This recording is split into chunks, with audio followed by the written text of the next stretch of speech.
গাজার উত্তরাঞ্চল এখন প্রায় মৃত্যুপুরী। ইসরায়েলি সেনাবাহিনীর টানা হামলায় উপত্যকাটি পরিণত হয়েছে এক বিপর্যস্ত ধ্বংসস্তূপে।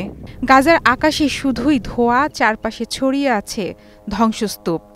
একটানা বোমা হামলার কারণে মধ্য ও দক্ষিণ গাজার দিকে ছুটছে মানুষ। গেল ২৪ ঘণ্টায় প্রাণ হারিয়েছেন আরও ৮৮ জন, আহত অন্তত ৪২১।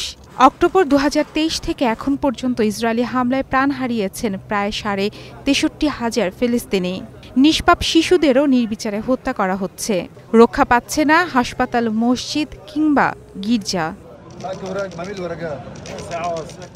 রোববার গাজার কেন্দ্রীয় শহর সারায়া জংশনের কাছে একটি ভবনে ইসরায়েলি বিমান হামলায় মারাত্মক আহত হন বাসিন্দারা।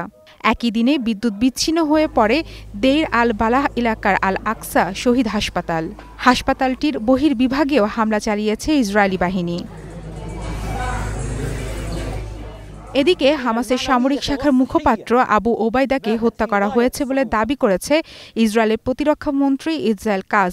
এক বিবৃতিতে কাজ জানায়, হামাসকে নির্মূল না করা পর্যন্ত গাজায় সামরিক অভিযান অব্যাহত থাকবে।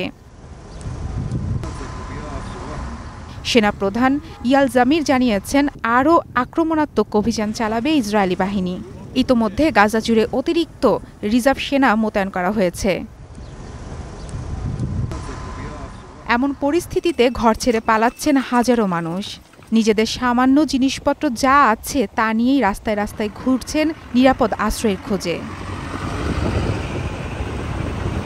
মারফতুন্নুর রুচি, স্টার নিউজ।